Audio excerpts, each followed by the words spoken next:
دوستانو بیا هم ښه راغلاست چې مونږ د کورس لومړۍ میاشت د دوهمې ورځ درس لرو نن.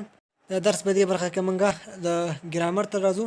ګرامر ته letter تورې a symbol which has sound is called letter.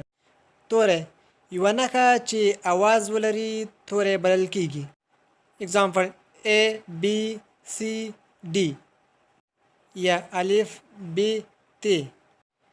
alphabet the collection of letters in each language is called alphabet. There are two kinds of alphabet in English language.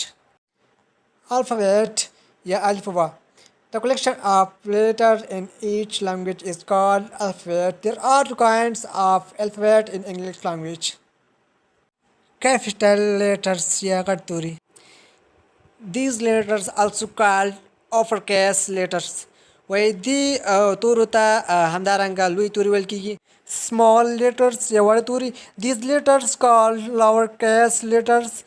the pronunciation of the capital and small letter are same. وړوکو تورو ته همدارنګه وړوکي توري ویل کېږي او pronunciation یا تلفظ د وړو او د لوی تورو دواړو یو رقم دی. دا نن